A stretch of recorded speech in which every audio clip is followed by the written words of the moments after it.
Okay, this video is a brief discussion of your syllabus for CIT 161, which is Introductions to Networks.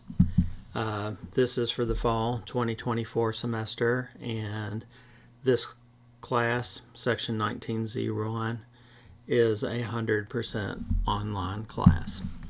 I'm your instructor, Wayne Beach.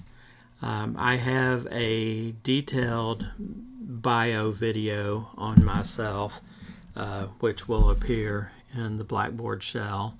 But briefly, I work full-time in Central IT at the University of Kentucky. I've been doing that since 1985, so a really long time.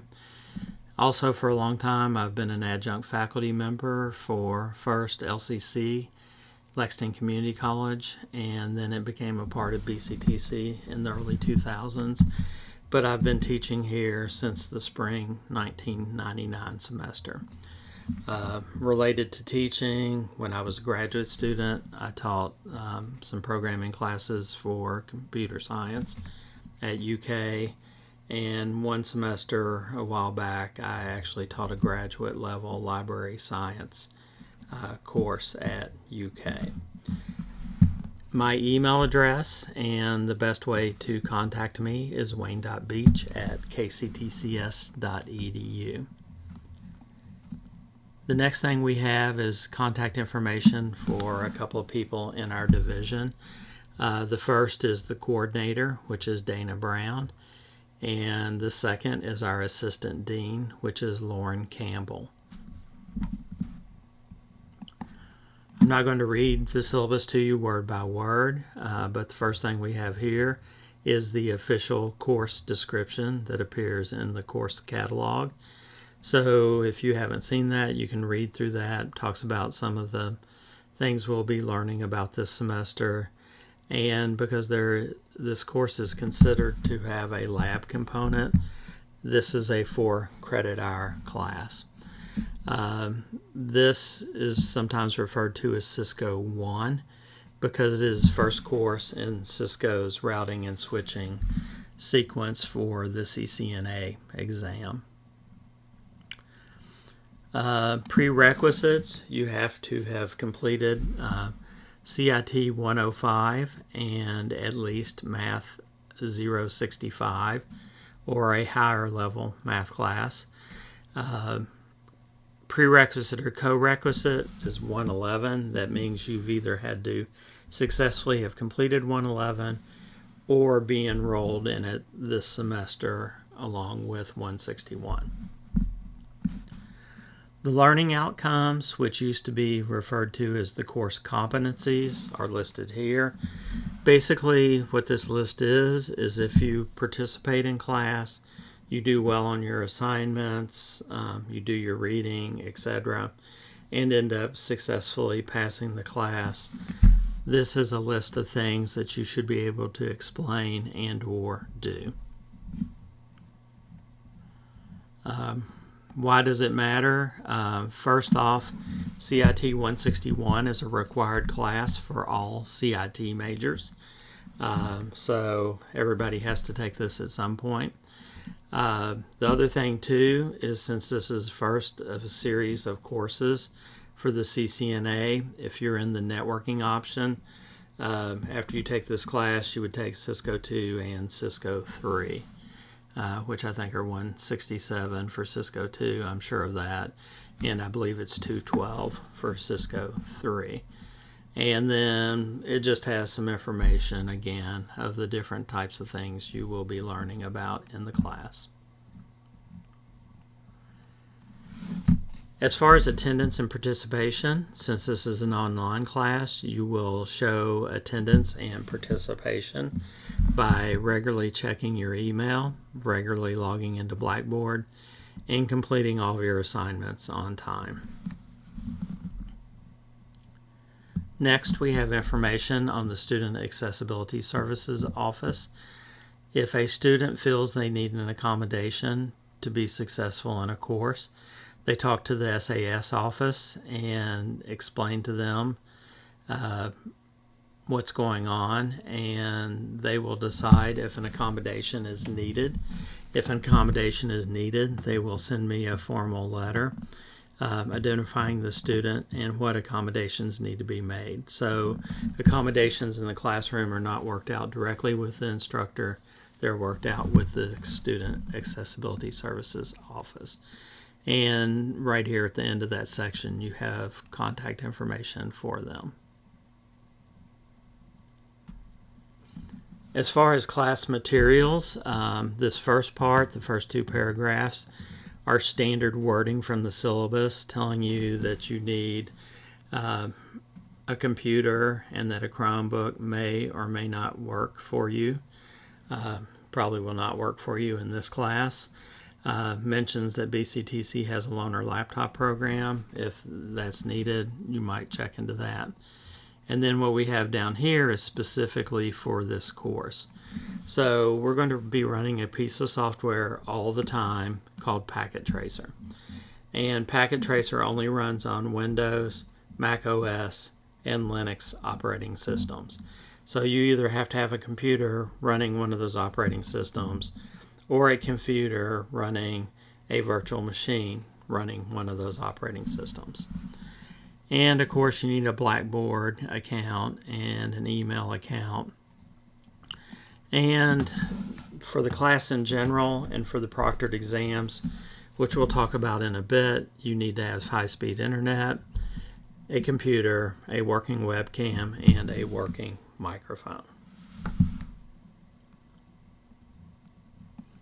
As far as the required textbook, there is none listed because all of the material is going to be in your curriculum in a website called netacad.com, which is Cisco's networking academy. If for some reason you prefer or need a physical copy of that material, which will be exactly the same or is at least as close as they can match it up. Of course, they can't do animations and that type of thing that they might do on netacad.com, but here's information that you can use to get a physical copy of the textbook.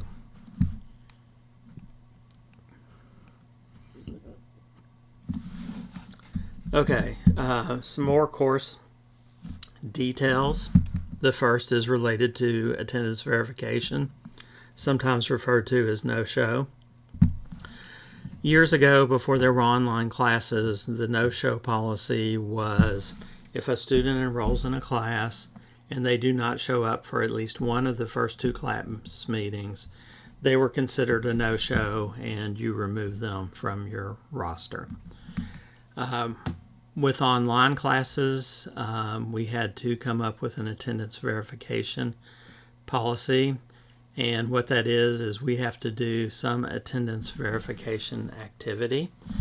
And if you complete that activity by the due date, you're good. If not, you will be dropped from the class as a no-show, will not be eligible to continue on in the class, nor will you be eligible to re-enroll in the class in that current semester. For my classes, I do a homework 0, which is called Read the Syllabus. And basically, it is a one-question quote test that says I have read the syllabus and ask any questions that I might have about the syllabus. True, false. And as long as you complete that activity prior to or on August 27th, you will not be considered a no-show. What we have next is graded class components. This is something they added several years ago, and I personally really like this. Basically, we have to tell you what type of activities make up a graded part of your course. So the first thing I have listed is homeworks. Things that I call homeworks will be assignments that were created by me.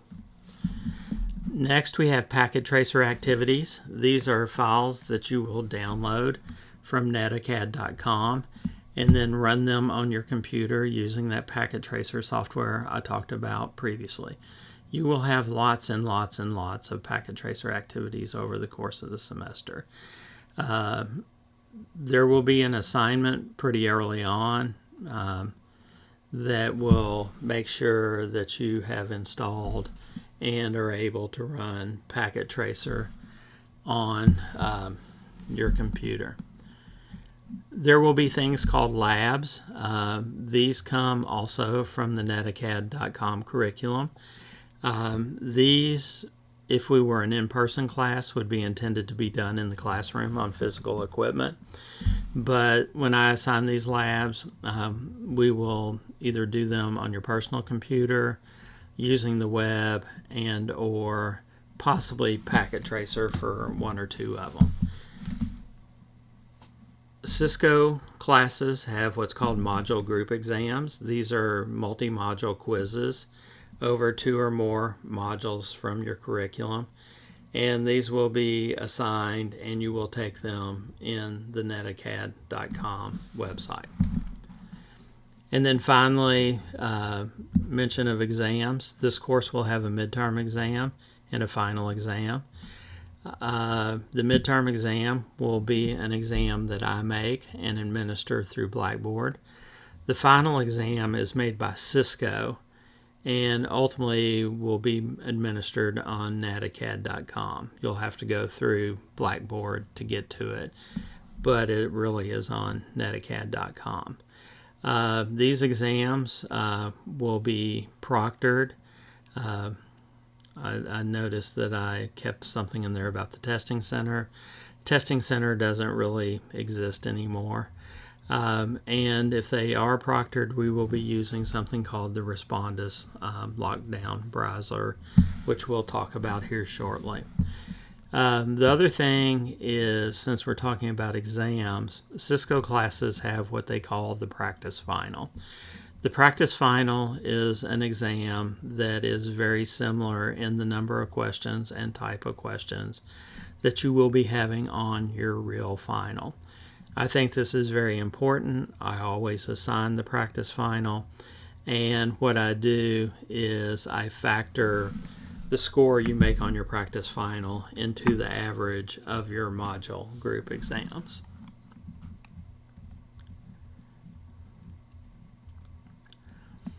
As far as exams, like I said, they will be proctored using a piece of software called Respondus.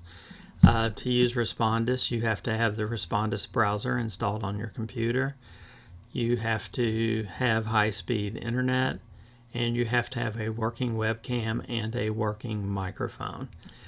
We will have an assignment that has you install the Respondus browser and then use the Respondus browser to take I call it a fake test, just a 1 or 2 question thing, so that you've actually taken a test in Respondus, so that when you get around to taking your midterm exam, you're familiar with the process and are hopefully assured that your software and everything will work correctly.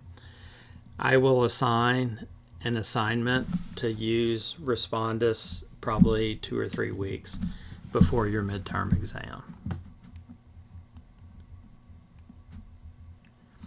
As far as midterm grades, BCTC, as of several semesters ago, now has instructors enter midterm grades.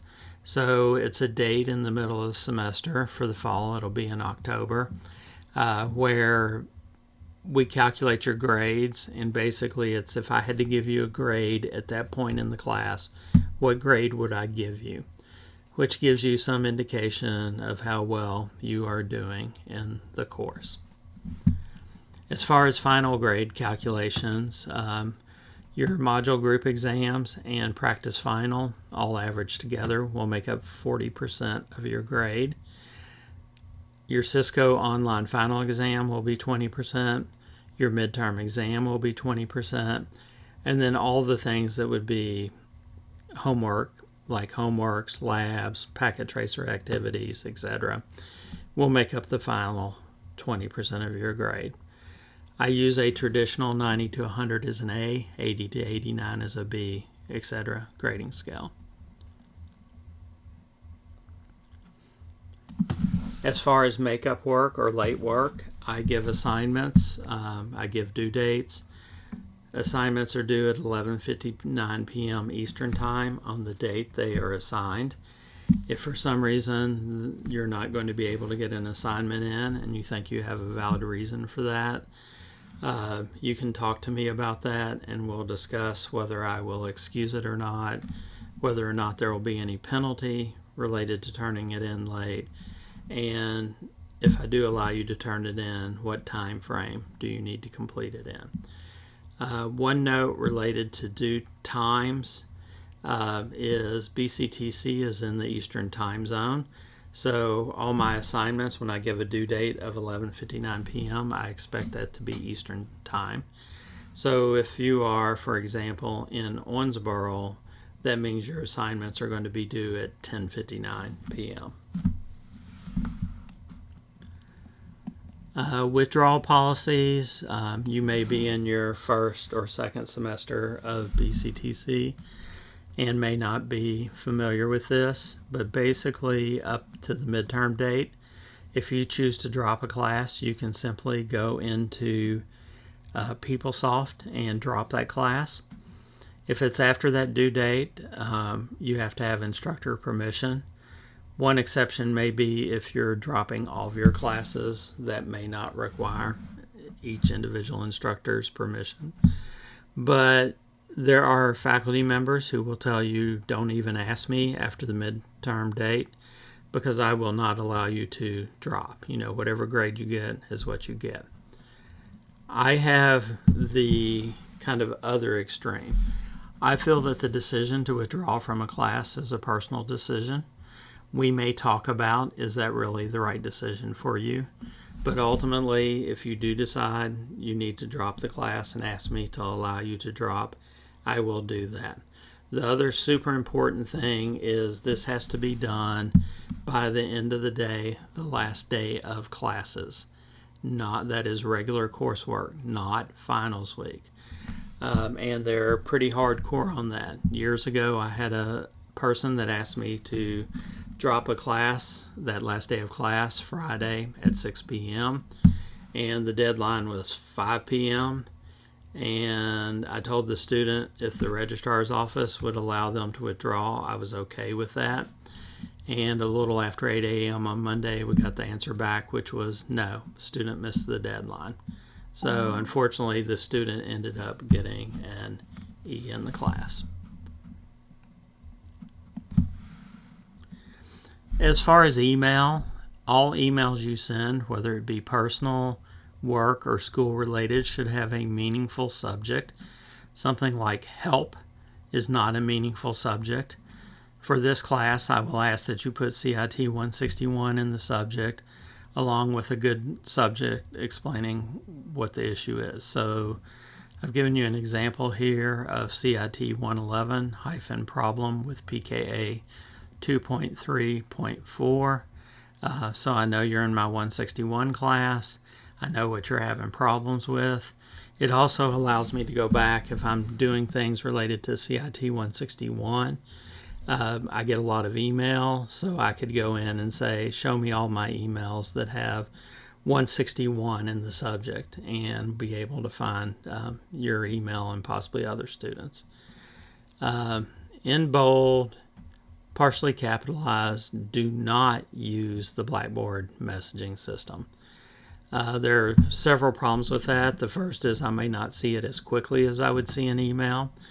The other and bigger problem is when you send that to me and I go to respond to it, I type in a response, I send it back, and it's going to bounce because Blackboard does not set this up so that I can reply and it actually make it back into your messages. It's just going to bounce it to say it was to an undeliverable email address. So what I have to do is I have to go find the message, I have to find out what student sent it, I have to find out the student's email address, start an email to that student. I then have to give it a subject. Then I have to go copy and paste the original question. And then I have to go find my bounced email and copy and paste the response I've already made and then send that to the student, which is all time consuming and very frustrating. So if you just stick to email, things should go real smoothly.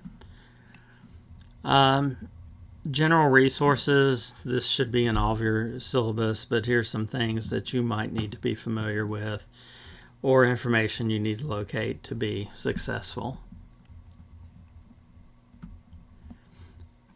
As far as embedded tutoring, the last several semesters we've had an embedded tutor. This is somebody who sits in a physical classroom, or in our case, since we're 100% online, is in our Blackboard shell. And if you have questions or need assistance or any kind of extra help, and we do have an embedded tutor, then you're able to talk to them. So when I find out whether or not we have an embedded tutor, I will send out a Blackboard announcement related to that. While we're talking about tutoring, let me back up a little. Right here, the Student Success Hub and Student Success Site have information on tutoring. This tutoring will cover general CIT tutoring. So they have tutors that are considered CIT tutors that can meet in person and or virtually to help you with the class as well. So that'll definitely be available to you along with, hopefully, an embedded tutor. Here we have the BCTC Equity and Unity Statement, which was endorsed in 2017. You can read through that. Next are some miscellaneous policies and expectations. The first is over academic integrity. So there is a link to the full policy right here. But basically, this is telling you to avoid plagiarism, academic dishonesty, and misuse of artificial intelligence like ChatGPT when completing your assignments. The next two policies don't really apply to us, but I kept them in here. The first is class session recording. This is the policy if class sessions are recorded either in Teams or in an in-person class. I'm fairly confident neither of those will apply to this class. And then the next one is the closed campus contingency policy. Basically, if something happened, like COVID got really, really bad again, and they closed campus like they did back in 2020, 2021, this is the policy on how we're going to transition from in-class components to totally online. Since your class is already totally online, this would have no effect on us. And then finally, the last thing down here is the tentative course schedule.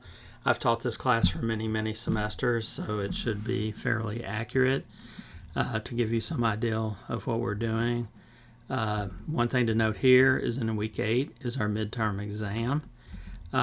It will be proctored, and it will be proctored so that you can take it anytime you want from Monday through Thursday of that week. And then likewise down here at the bottom, you have your final exam. It is comprehensive and will be administered Monday through Thursday during finals week. So that's the run through of your syllabus for CIT 161. If you have any questions, feel free to contact me with those.